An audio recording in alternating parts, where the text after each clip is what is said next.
kebiasaan merokok di kalangan remaja.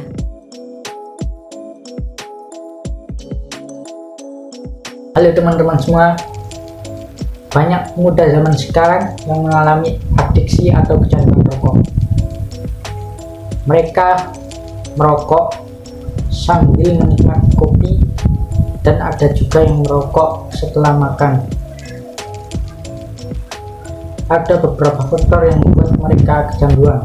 Yang pertama, faktor dari luar, dan yang kedua, faktor dari dalam. Faktor dari luar dipengaruhi oleh mudahnya akses untuk mendapatkan rokok, dan yang kedua karena dipengaruhi oleh teman dan juga keluarga. Yang kedua, ada faktor dari dalam yang dipengaruhi oleh stres, depresi, keputusasaan terhadap masalah yang dihadapi, sehingga mereka mencari kesenangannya lewat rokok. Alasan kami mengangkat judul ini yaitu yang pertama, untuk mengedukasi masyarakat tentang bahaya rokok, pengertian rokok, serta solusi yang dapat kami berikan untuk menghindari kecanduan rokok. Selengkapnya silakan simak video berikut ini. Di sini yang pertama kita akan membahas definisi dari rokok. Rokok adalah lintingan tembakau yang digulung dengan kertas, daun, atau kulit jagung sebesar kelingking dengan panjang sekitar 8 sampai dengan 10 cm. Biasanya dihisap seseorang setelah dibakar ujungnya. Rokok merupakan bahan kimia berbahaya. Hanya dengan membakar dan menghisap sebatang rokok saja dapat diproduksi lebih dari 4.000 jenis bahan kimia. Rokok juga termasuk zat adiktif karena dapat menyebabkan adiksi atau ketagihan dan dependensi atau ketergantungan bagi yang menghisapnya. Filosofi rokok.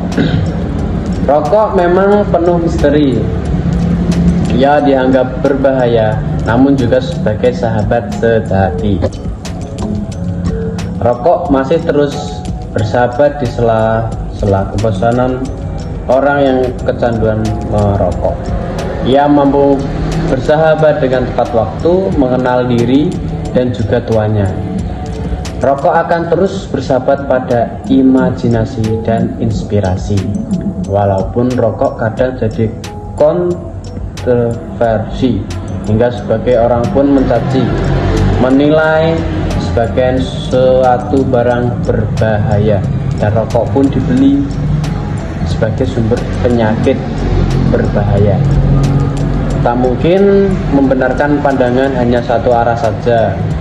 Rokok memang banyak yang tak suka, namun lebih banyak lagi yang suka.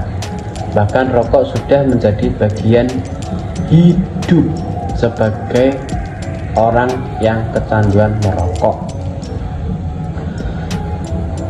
Rokok hanya mengikuti alur berpikir, merasa tenang dengan adanya rokok, hingga rokok pun menjadi sahabat yang terus setia.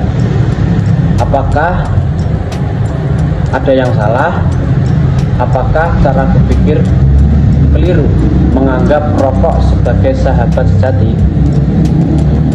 Yang aku tahu, rokok telah nyaman bersama orang-orang yang telah kecanduan merokok, menyemai setiap saat dikala sedih, penuh dengan penuh kepusingan, bahagia, dan lain-lain. Sekian dari saya, filosofi tentang rokok menurut saya. Selanjutnya kita akan membahas dampak dari merokok. Efek atau bahaya merokok mungkin tidak langsung muncul, akan tetapi dengan seiring berjalannya waktu, berbagai zat yang ada di dalam rokok dapat membahayakan tubuh, seperti dapat menyebabkan penyakit asma, kanker, diabetes, infeksi paru-paru, serangan jantung, penyakit gigi dan mulut, penyakit kardiovaskuler, penyakit mata dan indera penglihatan, bahkan juga dapat menyebabkan sistem imun dalam tubuh ini melemah. Dari yang kita bahas sebelumnya, maka dapat disimpulkan bahwa rokok itu berbahaya bagi kesehatan manusia dikarenakan mengandung zat-zat yang berbahaya seperti benzena, tar, nikotin, dan zat berbahaya lainnya. Bahaya rokok sendiri tidak hanya berdampak bagi sang perokok itu saja, namun juga berdampak bagi penghirup asap rokok atau yang disebut dengan perokok pasif. Namun sayangnya, perokok sendiri sudah sangat sering ditemukan di Indonesia. Mereka tetap melakukan aktivitas merokok dan menganggapnya sebagai kebiasaan sehari-hari. Padahal mereka jelas-jelas sudah tahu apa bahaya di balik merokok. Saran saya terhadap masalah kebiasaan merokok di kalangan remaja Indonesia yaitu dengan memberikan edukasi terhadap bahaya-bahaya dan efek samping merokok bagi kesehatan. Tak hanya itu saja, pemerintah setempat juga harus mengadakan kampanye bebas rokok dengan penyuluhan terhadap remaja-remaja di berbagai tempat seperti sekolah dan menutup tempat yang rawan dijadikan tempat merokok. Kita juga dapat mencegah hal ini terjadi dengan memberikan nasihat atau menegur remaja-remaja yang sedang merokok jika kita menjumpainya di tempat-tempat umum. Solusi yang dapat kami berikan yaitu yang pertama, meningkatkan keimanan kita kepada Tuhan Yang Maha Esa. Yang kedua, menghadiri majelis ilmu seperti seminar, webinar, dan pengajian. Akan tetapi, acara pengajian tersebut sering disalahgunakan oleh orang-orang yang kecanduan merokok, menyebarkan kebiasaan merokoknya kepada anak muda yang masih labil, sehingga anak muda sulit untuk menolaknya.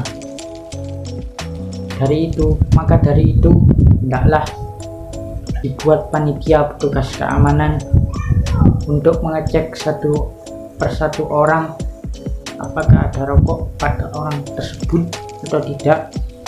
Jika tidak ada, maka boleh masuk. Kalau ada, disuruh pulang, lalu kembali lagi dengan tanpa ada rokok. Yang ketiga,